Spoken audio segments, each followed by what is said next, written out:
15, 16, 17... Sam, please! You're so damn complacent. Can't you understand a single thing I've said? Your foot, Dick. What's the matter with you? The machine won't work with your foot in the way. Oh, for God's sake. 18, 19, 20. Never had much patience, have you, Dick? Always that lousy temper. Those tantrums of yours have got you into trouble more than once, old son. They'll do it again one day. Listen to me, Sam. I find this whole business deeply embarrassing. No, you listen to me. If I sound as if I'm talking to a child, it's because you're behaving like one. Now, Palace is coming over for a meeting on Tuesday. That means getting Charlie Duggan down for a complete briefing on the whole system. Haven't you heard a thing I've said in the last 10 minutes? I'm not deaf. Well, then you please react like a human being. Palliser and Charlie Duggan can wait half an hour. I'm talking about your wife. Are you in love with her? You wouldn't understand the meaning of the word. Are you in love with her? Yes. Is she in love with you? Yes, of course. Of course, Dick.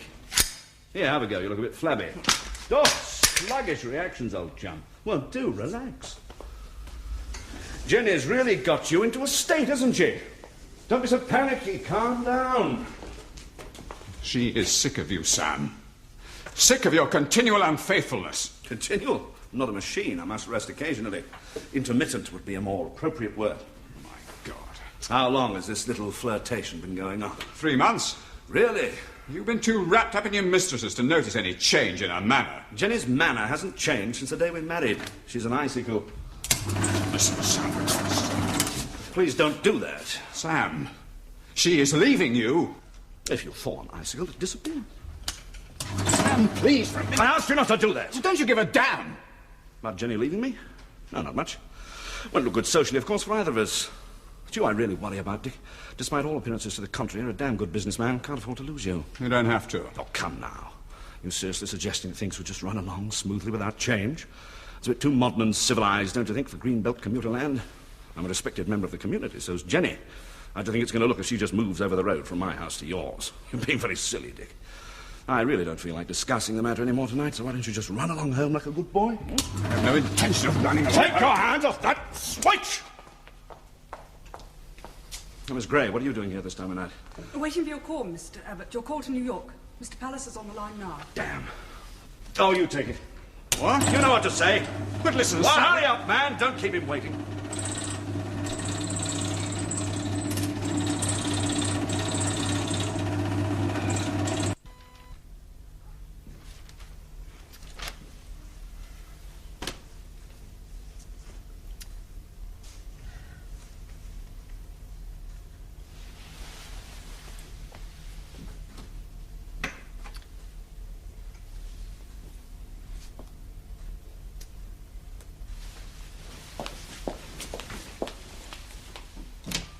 Doyle?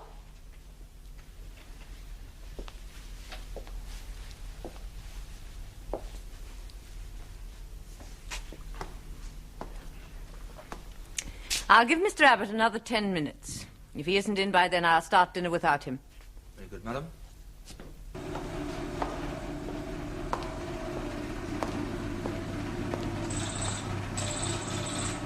Paul, I told you to go home. I've nothing more to say to you. For God's sake, use your head and get out of here. Go on home.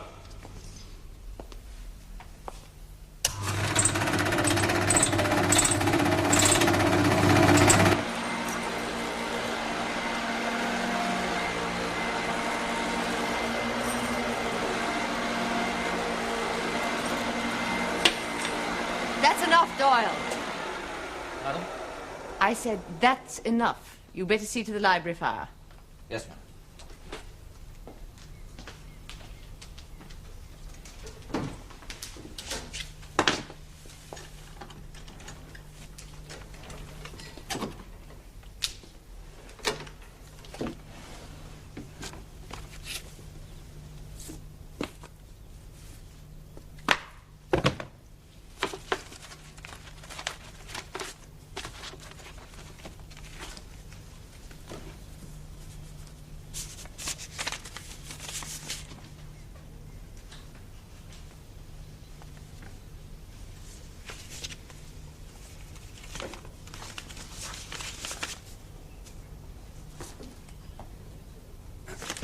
What is it now? It's Mr. Redding, madam.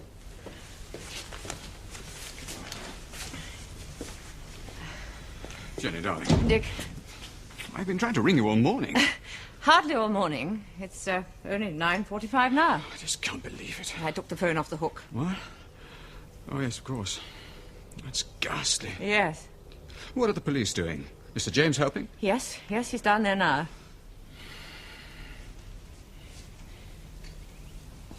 You were going to talk to Sam yesterday about us.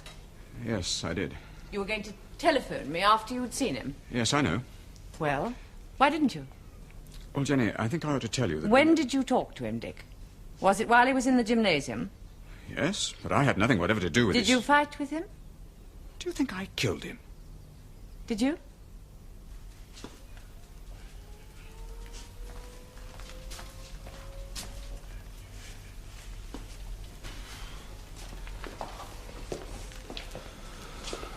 Enough prints in here to fill a ready filing cabinet. Haven't started on the bars yet. Good grief. Just the thing for a migraine. You've got migraine.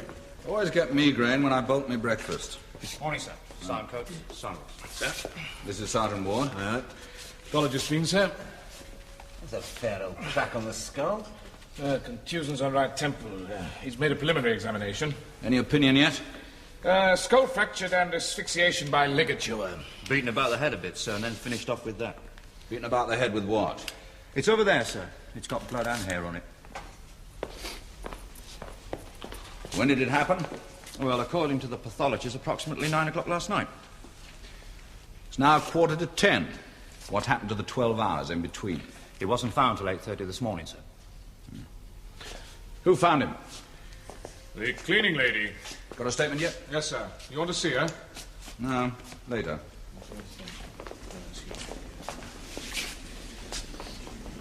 Prints? Too many.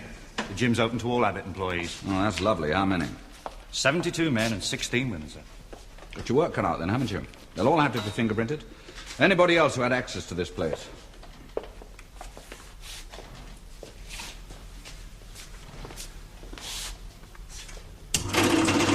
Should it make that round, sir? How should I know? Who's that? Sir James Goodenough, sir, Chief Constable. Good morning, sir. The Kingdom? Yes. Any developments? I just arrived, I'm afraid, sir. Yes, you understand why I didn't want my own people to handle this. Oh, yes, of course. I understand Mr. Abbott was a relative. Exactly. We're related by marriage. I can't say we're close friends. We're close friends. He was married to my wife's sister. Then I shall have to ask you for background information, whenever it's convenient. Yes, of course. Any ideas yet? Well, as far as I can make out, he was attacked while he was on that machine over there. Well, he was a tough fellow. Took a pride in his body. Take a strong man to get the better of him. Not necessarily. He was struck very hard on the head, which could have either stunned him, maybe even knocked him cold. He then fell or was wrenched out of the machine and throttled with that skipping rope. Well, if that gadget was running, someone could have crept up on him. I don't think so. Whoever hit him from in front. Was someone he knew? Perhaps someone he recognized. Oh, well, this is... Whatever you say, Kingdom. I don't want you to think we're breathing down your neck, but, You would like it cleared up quickly and discreetly. Exactly. This is a bad business. Sam Abbott was the JP, you know. It's much too close to home. I understand, sir. You'll be talking to Mrs. Abbott? Of course. Yes, of course. Who's your money on? The man from the yard.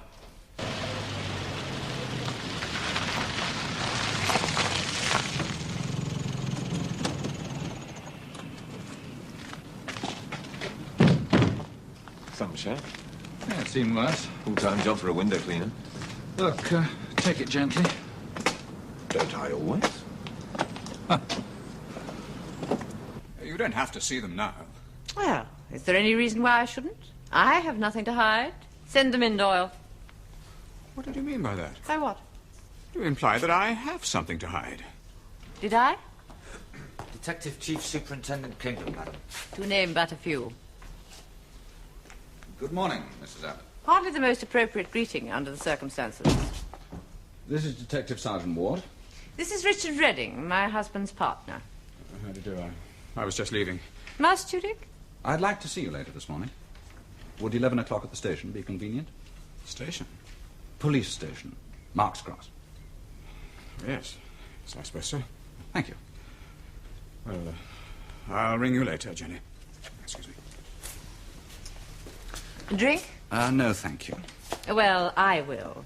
Whiskey in the decanter. I'm sorry to intrude like this, Mrs. Abbott, but there are one or two questions I need to ask, and of course I shall have to go through your husband's things, his clothes, private papers, and so on. Of course.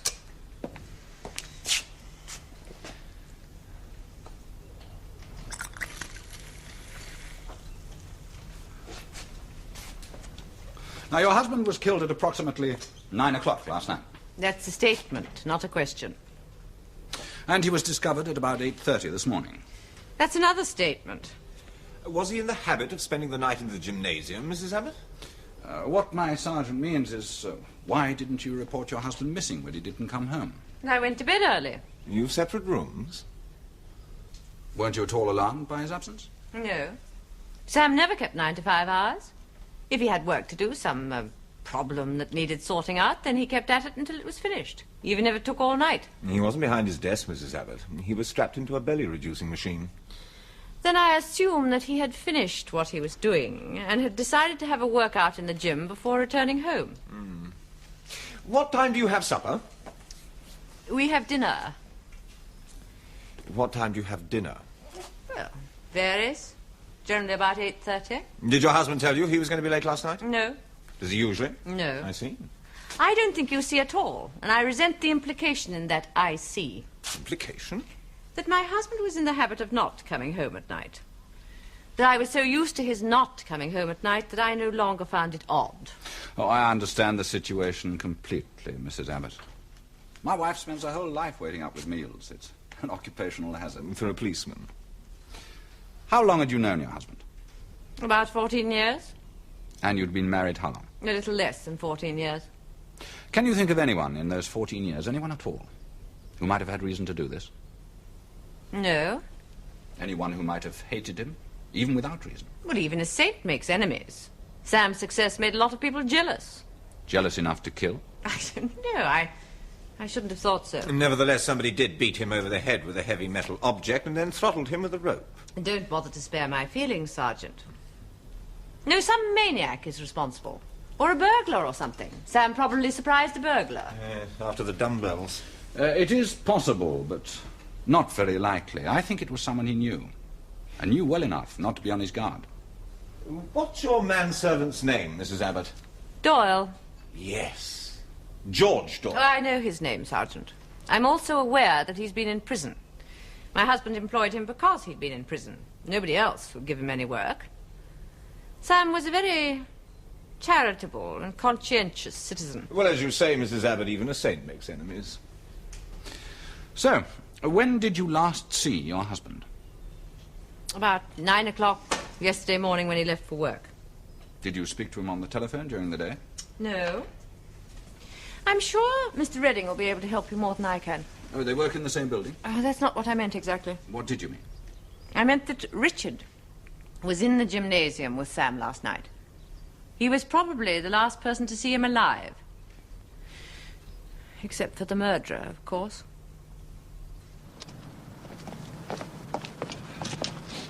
Well, what do you make of that? I'm not amused by people who start drinking at 10 in the morning. Reading? Yes, Redding. If he told her that he was in the gym last night, he must trust her. They must be close. Maybe very close. So? So, why'd she drop him in it? Not so close that she'd risk her own skin by withholding evidence. What was all that about the manservant? Oh, yes, George Arthur Doyle went down for GBH in the early 60s. 63, I think. Get him in. Right. Marks Cross Police Station.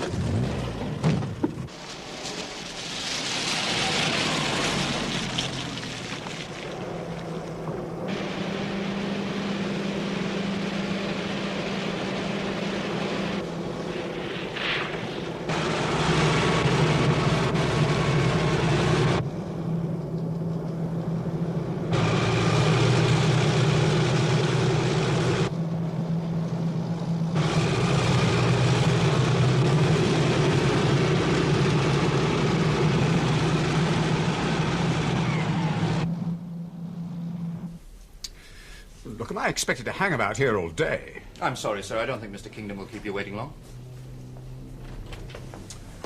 All right. Sorry to keep you waiting. It's all very well, Superintendent, but I'm a very busy man. Sam Abbott's death has created a lot of problems that I'm going to have to sort out. It's created one problem I'm going to sort out, too. What? Oh, yes, of course. Well, please don't be too long about it. That will depend on what you have to say. Well, let me say this for a start. I know nothing whatever about the murder. I don't know who could have done it or why. I have no idea. Haven't you? When did you last see Mr. Abbott? Yesterday. What time yesterday? Fairly late. What time, Mr. Redding? Look, we worked together. We were never out of each other's sight for very long. I didn't look at my watch every time we met. Take it. Approximately. Some more. Well, Sam was at a meeting in the West End for most of yesterday. When he came back in the evening, we had a chat. What time? About the meeting. What time was that? And then? Approximately 6:30. And after your chat? I left the office. All right, I'll take Went home? Not directly. I went to the pub first. Which pub? The Plough, in the High Street. Excuse me, Governor. I think this is important.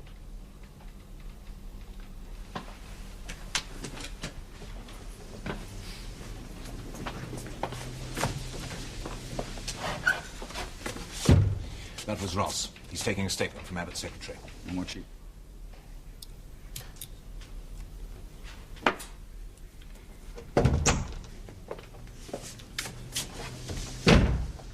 Now, Mr. Redding, after you left the pub, before you went home, did you go anywhere else?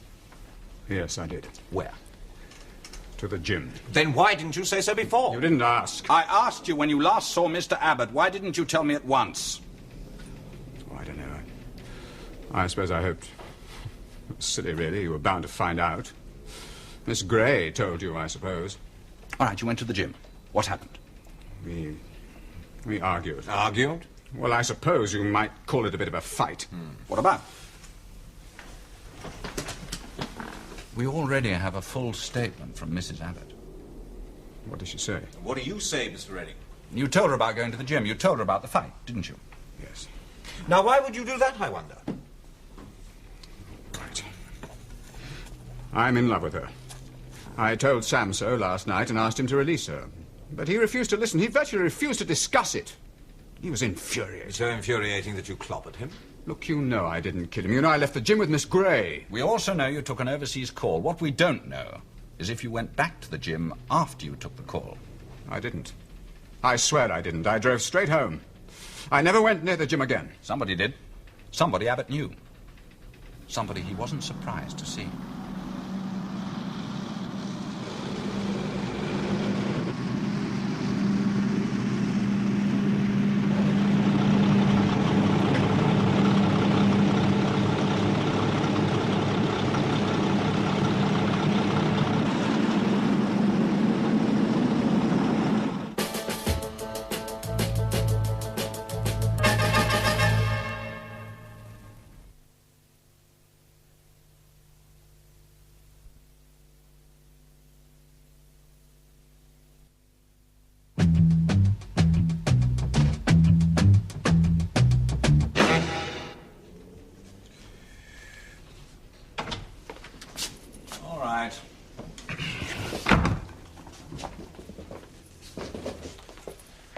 So, we've got the skeleton of a young woman, aged about 20, dumped in the lake 15, 20 years ago, tied to a large rock with barbed wire.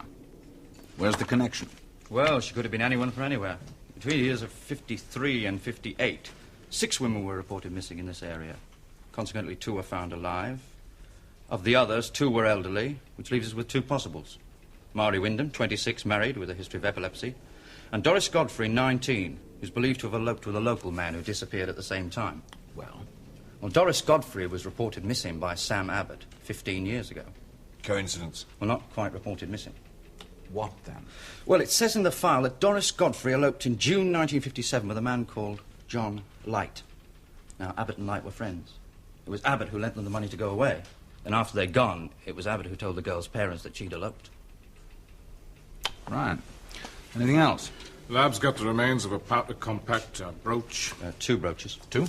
2 brooches and a ring. Wedding? Wrong hand.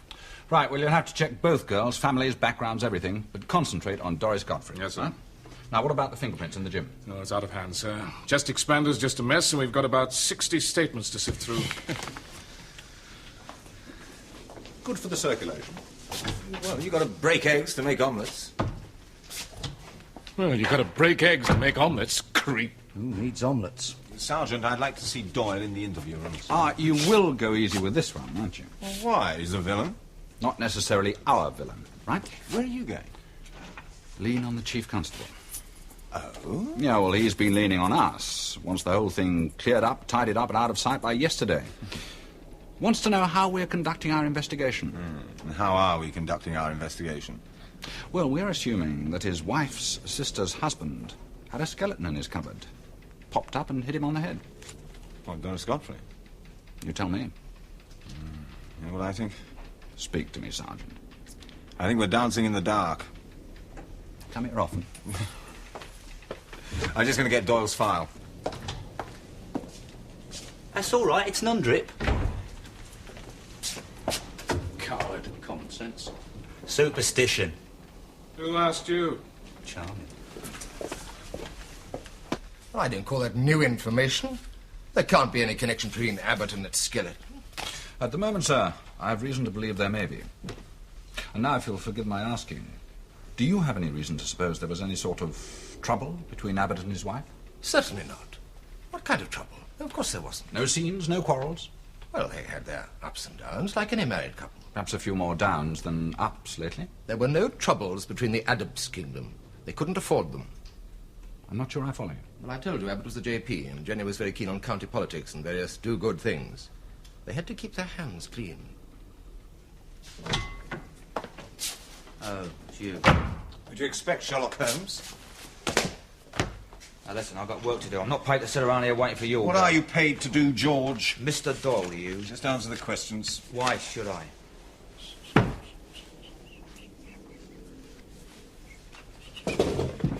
George, your employer was murdered last night. You are a known criminal with a history of violence. Do you think that's going to look good? Well, go on then. Charge me with something. Nothing would please me more than to charge you, George.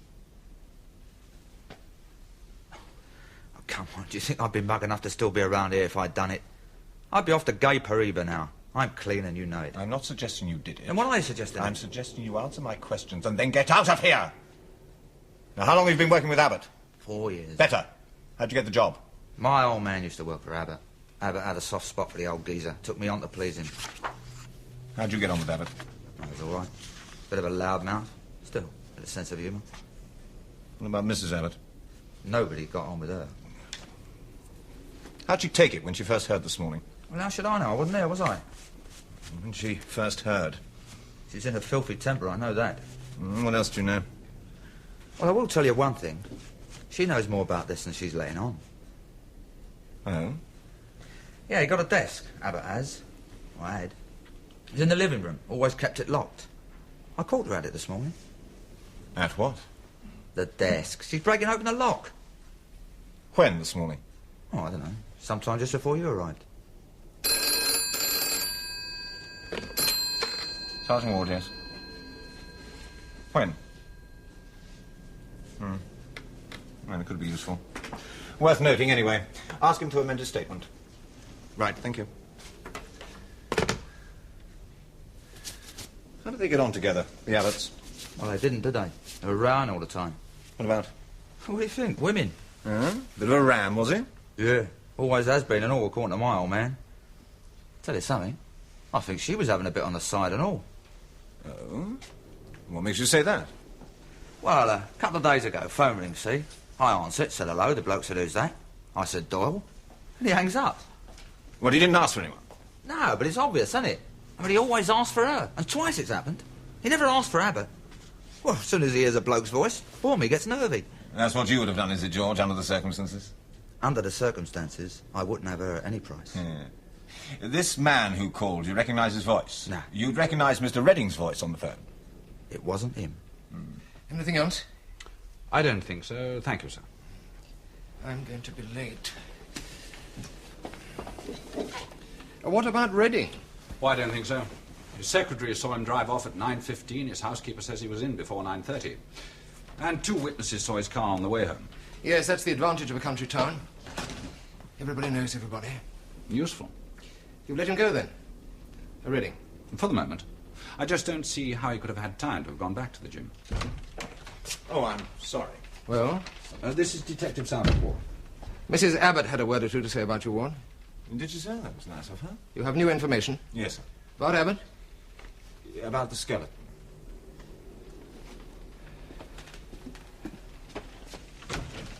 I'll see you tomorrow, Kingdom. Thank you, sir. What's biting him? His wife, I think. He's lucky he's not married to his wife's sister. Yeah, and I don't think he liked me calling him in for questioning very much. Yeah. Did you get anything from him? Nothing useful. Look, paint on your jacket. No. Said you had something on the skeleton? Yeah, Ross called in from Cookridge Park. One of the bulldozer drivers says that there was a man watching there this morning when they turned up the skeleton. He said the same man was there when they were draining the lake. Description? Yeah, vague. Middle-aged, he thinks. Dark. Driving a white Cortina. He didn't pay much attention. People stop and look all the time. But he remembers this one. Well, this one drove off as soon as they turned up the skull. He thought that was odd. Most people would have stayed and watched out of sheer curiosity. Maybe. Maybe not. She was killed 15 years ago. Nobody's going to stand and keep watch over the lake for 15 years. They'd come and look if they knew the lake was going to be drained. I mean, this ring road's had a lot of publicity. You know, they've had to bring down a stately ruin, and a lot of ruin collectors didn't like that much. Anything else? Well, I've got this package from Lab. The brooch is in the letters DG. The other thing isn't a brooch at all. They think it could be a man's tie pin. DG. Doris Godfrey, it must be. Any relatives? Dead. Although Coates has turned up a mother for the missing boyfriend, still living in Mark's Cross. Right, let's go and see her. There. Do sit down. Thank you. Are you sure I can't tempt you to have a sherry? Quite sure, thank you. It's about my son, isn't it? Yes. I heard about Sam Abbott. Terrible thing. They were friends, weren't they? Oh, yes. John and Sam did everything together. And Doris Godfrey? They call her Daisy. She's never Doris. She doesn't like that name at all. Did you approve of her relationship with your son? No, not at all. That's why they eloped. My husband and I didn't like her one little bit. Oh, she's very pretty and quite bright, but so scornful. Scornful? She was ashamed of her father. He was one of the butchers here. He's dead now, poor man. And being a butcher's daughter wasn't good enough for Daisy Godfrey. See, she was ambitious. She wanted glamour, and she thought John could give it her. Poor John. Exactly what did Sam Abbott say to you 15 years ago, after John and Daisy had eloped? Well, he said that Daisy was pregnant, and they were frightened about what my husband and her father would do. He said they had run away to get married and make a new life for themselves away from this place. When did you last see your son? But why are you asking me all these things? What have John and Daisy to do with Sam Abbott's death? Well, if it's true that she was pregnant, I don't think she ever produced that child. In fact, I don't think she ever left Mark's Cross. I think she's been here within a couple of miles of this house for the last 15 years. That's why we're anxious to trace your son. But I don't understand. What are you saying? The skeleton of a young woman was found in Cookridge Park this morning. I believe it was Daisy. This tie pin was found with the skeleton. Have you seen this tie pin before, Mrs. Light? No. I would like you to leave now. I haven't finished my questioning yet. I've certainly finished my answering. When did you last see your son?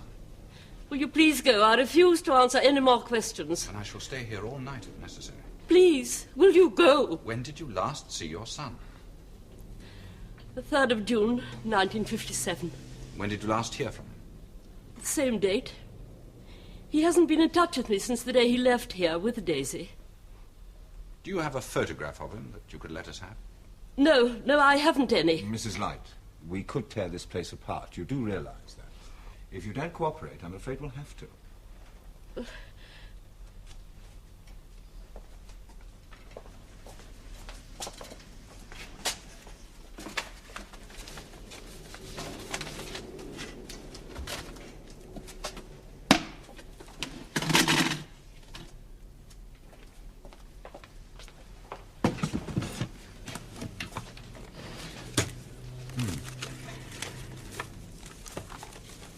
Is this your son? No, just a friend. This card is from John to you? Yes, he wrote it before he went away. But it is his handwriting. Oh, yes. This is John. I'd like to take the photograph and this postcard, if I may. The photo's been cut in half. Yes, David, my husband, did that. She was on the other half. He threw her away. And now you please go away. Leave me alone. Mrs. Light, the tie-pin does belong to John, doesn't it?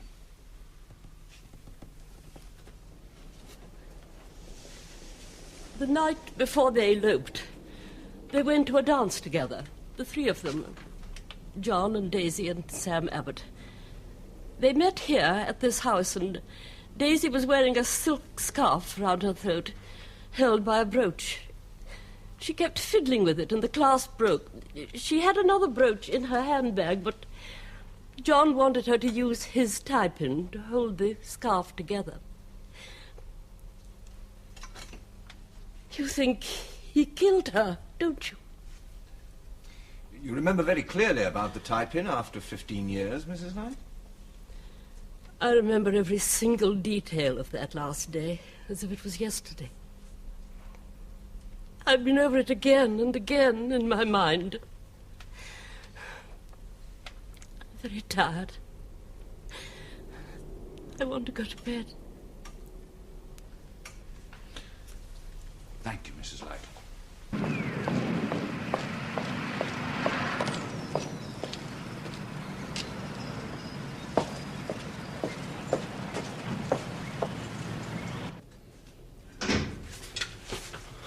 John?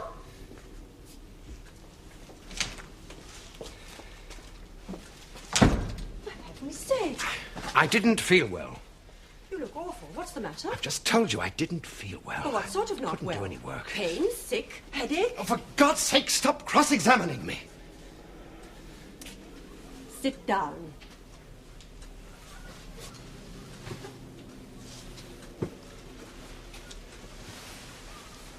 I don't know what's happening, John, but I think I ought to.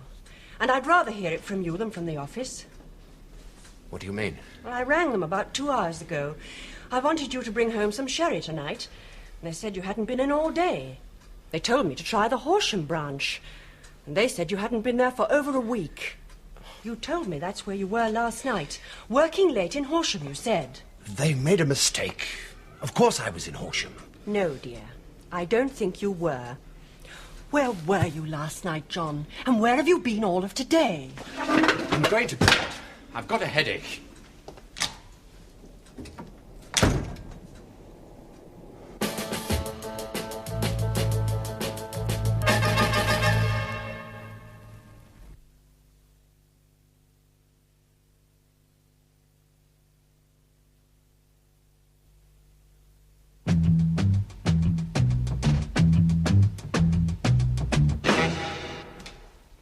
I've only just got home, so it's not exactly convenient. I'm sorry, but I'm afraid this won't wait. Where's your uncouth assistant? Sergeant Ward is busy elsewhere. Oh, good. Well?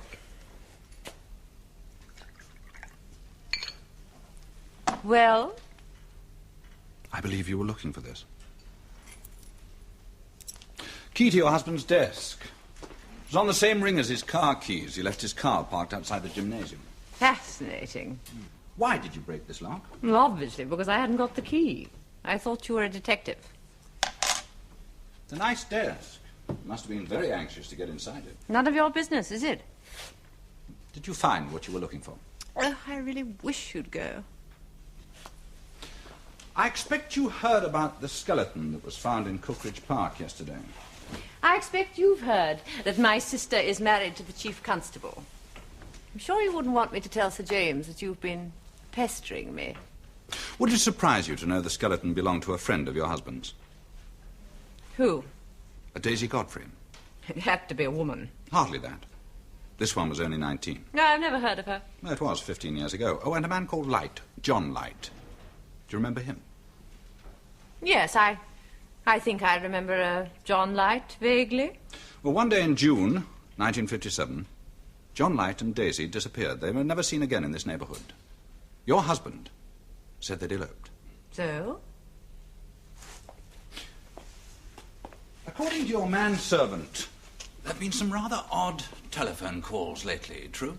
A man did ring several times. Is that what you mean? I have no idea who it was. Every time he heard my voice, he hung up.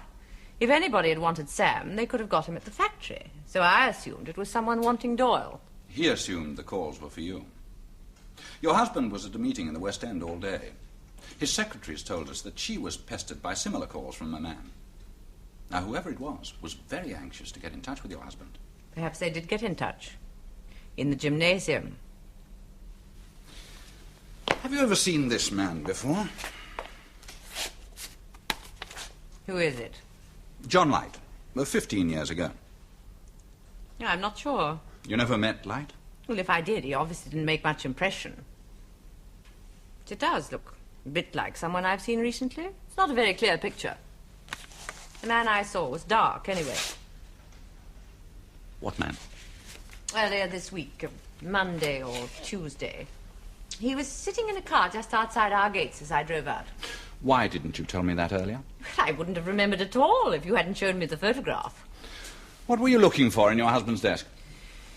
Oh, sooner or later, you people were bound to get your fingers into everything. I just wanted to make quite certain that there was nothing among Sam's private papers that could have caused a scandal. And was there? Mrs. Abbott. It's full of bills and check stubs and business letters. There are also a few dirty magazines. I assume that's why he locked the desk. Well, you should know. Your men have been through everything in this house. Yeah. After you'd been through it all first.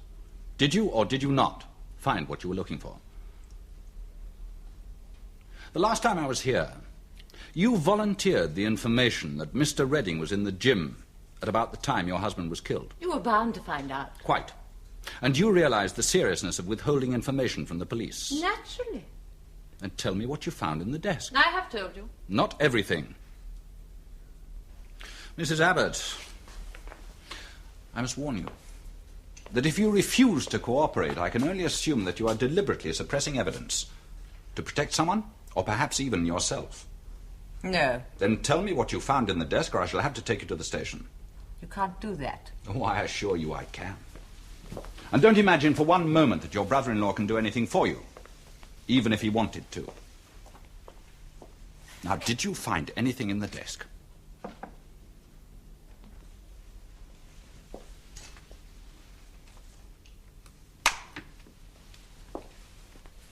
Thank you.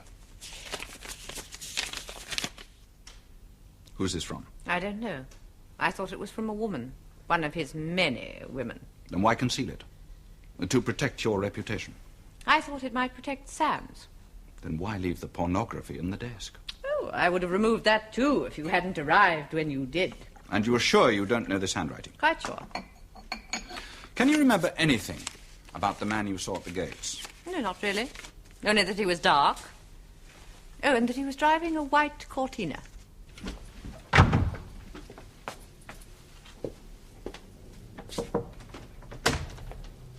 Yeah. The fog in here. No, we're better that way.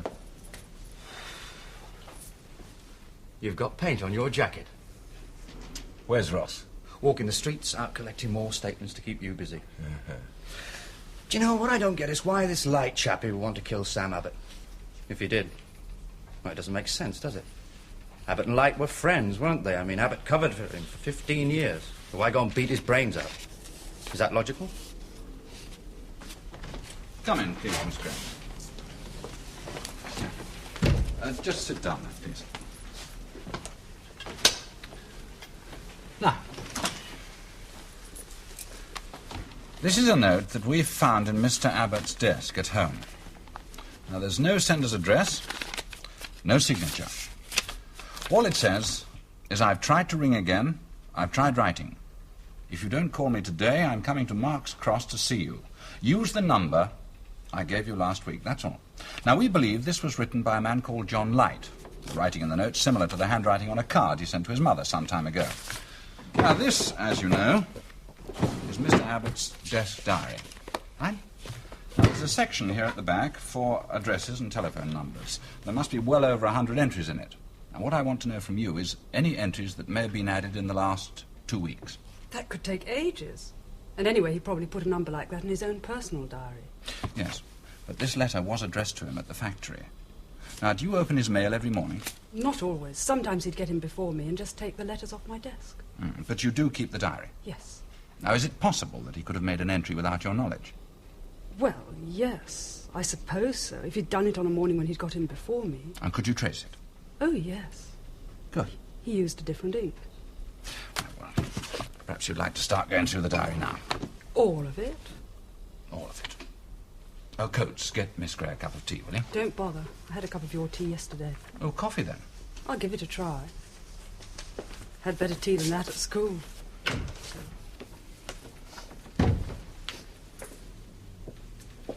Watch it. What? You got paint on Sergeant Ward's jacket yesterday. Oh, no. Sergeant Ward got paint on his jacket yesterday. If you can't get your facts right in a police station... Oh, shut up.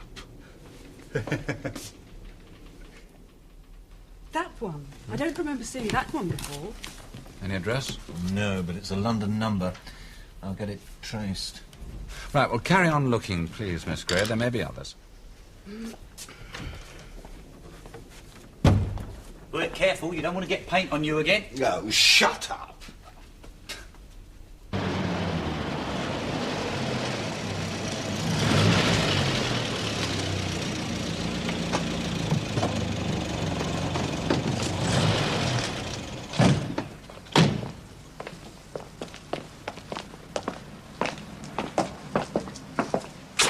Would you like a cup of coffee? No, thank you. Tea, then? Would you rather have Nothing, thank you. tea? I feel awful asking you in here, but it's the only warm room in the house today. We're being converted to North Sea, and they've turned all the gas off in the street this Will morning. Mr. Paget belong, do you think? Well, he only went to the corner to get a paper. I can't think what's kept him. No work today. He's not feeling very well. Yeah. What was it you wanted to see John about? Pleasant outlook. Yes, for London. The neighbours are a bit noisy, but it's mostly kids, and you can't stop them, can you? You got a family? No. What is this? What do you want to see John about?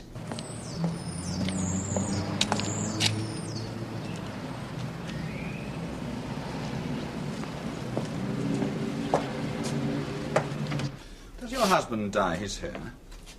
What a strange question. Oh, does he?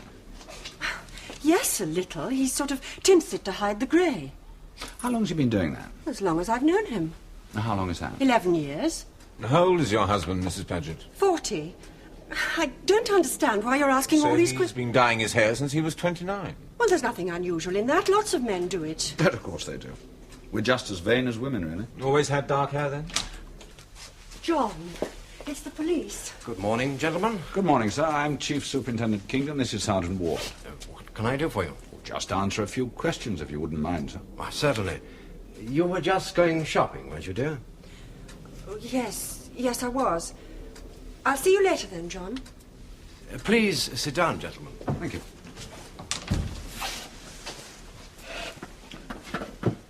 I understand you're a travel agent. I work for an agency. I'm their sales development officer. Does that mean that you travel about a bit? Not really. Just between our two branches now and then. We have one here and one in Horsham. Where were you at approximately 9 o'clock last Wednesday night? What's this all about? Murder. 2, to be precise. Now, where were you last Wednesday night? I went to a pub. Until when? Until it closed. Which pub? I forget. I don't know. You don't know? It wasn't a local pub. I'd never been to that pub before. It was in the West End. Have you ever been to Mark's Cross? No. Well, yes, of course, I've been through it, but that's all. Never lived there at any time? No. No friends living there? No. Is that your cortina outside? A white one, yes. Mr. Paget, I wonder, would you mind having a look at the photograph in that envelope?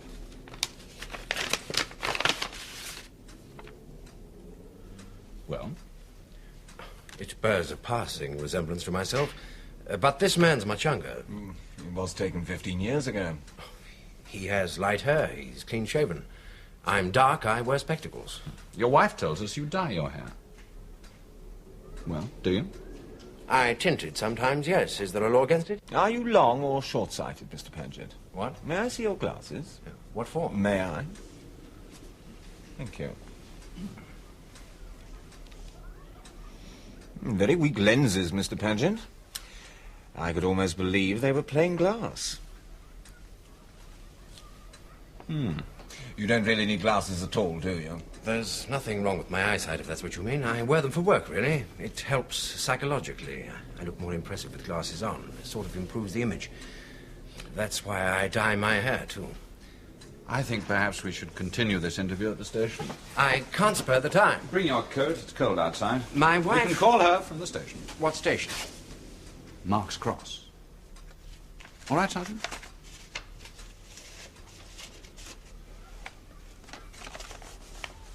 Have another look. I don't know the man. You look very like him without your spectacles. I tell you, I don't know him. You've never lived here in Mark's Cross? No, I've told you over and over again. And you don't know Doris Godfrey? No. Or Sam Abbott? No. Then why is your telephone number in his desk diary? I don't know. And why did you write him this letter? I didn't. Oh, yes, you did.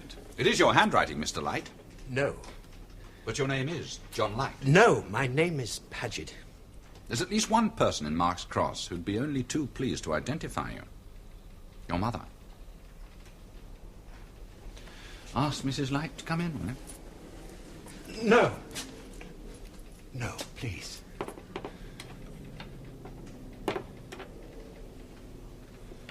All right.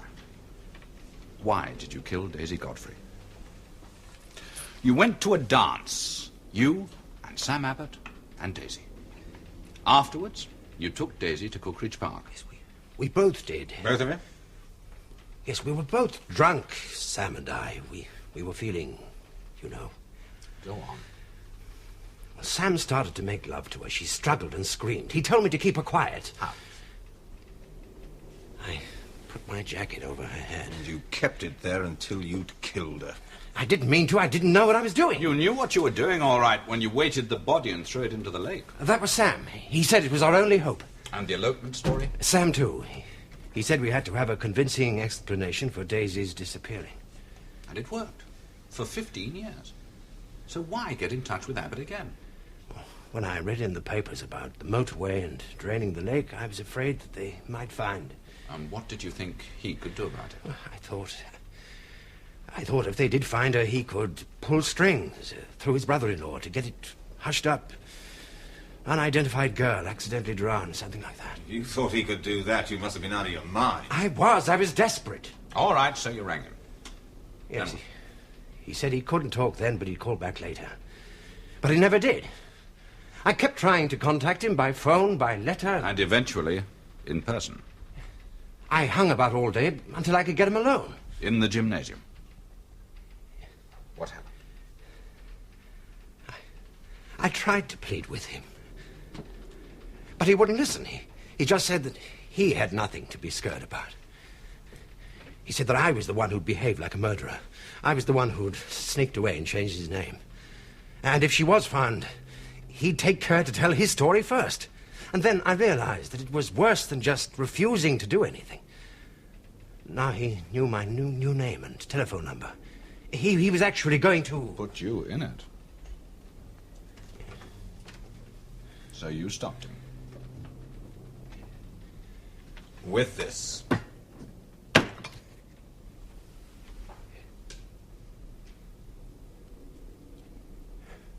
What happens now? You go to the charge room. You'll be charged and cautioned. And if you agree, we'll take your statement. I've said it all. In writing. Oh, yes. Yes, of course. Oh, if you'll just wait here, please. I'm sure Mr. Kingdom will see you when he's free. Thank you.